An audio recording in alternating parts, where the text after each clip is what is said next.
mga kurapis, siyempre marami naman siguro sa atin nga gustong magdadrive, pero ang tanong, hindi nila alam. So ngayon, tuturuan ko kayo ng basic, no?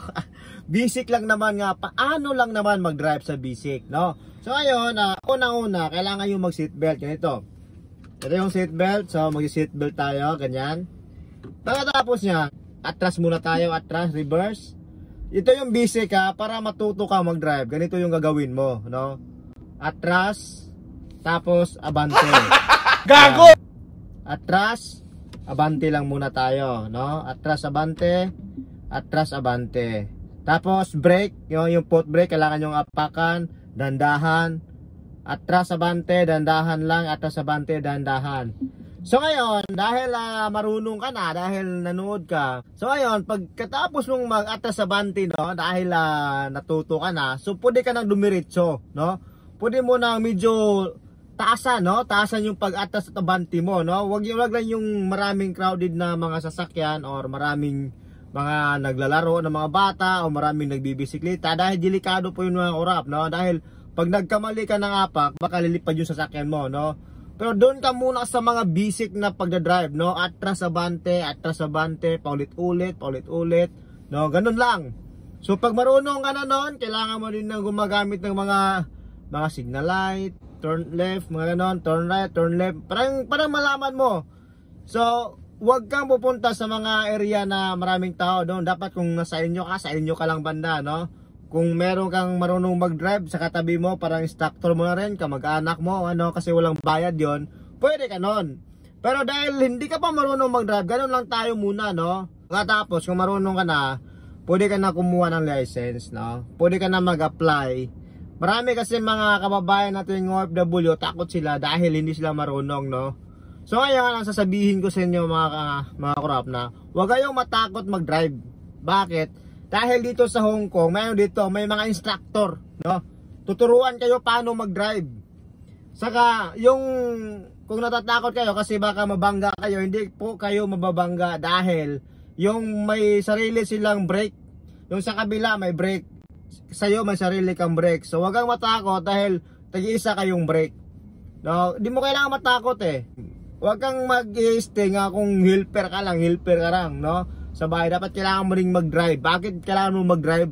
Dahil ito yung way na medyo makakaangat ka sa sahod mo. Kasi pag helper ka lang kasi mga kurap, di ko naman underestimate, no? Medyo kulang talaga, lalo pat may marami kang pinaaral, no? Marami kang sinuportahan. Talagang wala kang matitira, no? Kunting-kunti na lang, pang-almusal mo lang yon, pamasahin na lang yung matitira, di ka makaipon. Pero kung mag-drive ka, medyo mataas yung sahod mo. Saka yun, pag medyo mataas na yung sahod mo, makapag-ipon ka.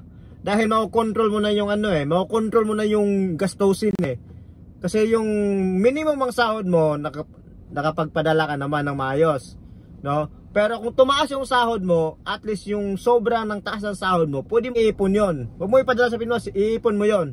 Gusto rin mag-aral ng driving, mag-aral na kayo ngayon, no? Ito na yung magandang way mga kurap, no? Huwag kayong matakot na baka mabangga kami, baka ma-accident. Huwag.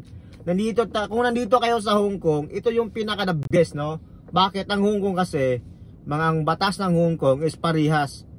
Di ko alam kung ibang bansa, di ko alam kung Pilipinas kung parihas ba yung batas doon. Pero dito sa Hong Kong, parehas yung batas, no? Kahit residente ka, kahit DLs ka, kahit mga katulad namin driver kami, kung walang pabor-pabor dito. Kung sino yung may kasalanan is may kasalanan. Kaya kung nagbabala ka ngayon mag-drive, you can do it, motherfucker, no? Do it now. Kasi maganda ngayon, lalo pat summer yung panahon, no? Mainit, kitang-kita yung kalsada, no? At paano ka mag-umpisa para makapag-driving ka? Punta ka sa Land Transport Department, kuha ka ng examination doon. May libro na doon. Libre na yung libro, no? Di mo na kailangang bilhin, libre mo na yon. So basahin mo 1 month, tapos mag-exam ka. Pag pumasa ka, automatic may schedule ka na for driving test, no? Pag-aralan mo lang, no? Pag-aralan mo lang para pumasa ka, no? Focus. Huwag kang pa ganun-ganun. Tangina mo, pa ganun-ganun. Focus ka lang, no? Kasi yung step 1 nga nakapasa ka, yung step 2 nga gusto kang pumasa ulit, yun yung goal mo nga pag natapos yun, you got it, man. You don't fucking do. No? You know that? No? Tama yan mga korap, no? Focus lang tayo sa goal natin, no? Nandito tayo sa Hong Kong ngayon at maraming salamat kung gusto mo. Bigbigyan kita ng diskarte kung paano mag-apply, no? Pwede naman kitang turuan, walang problema doon basta nandito ka sa Hong Kong.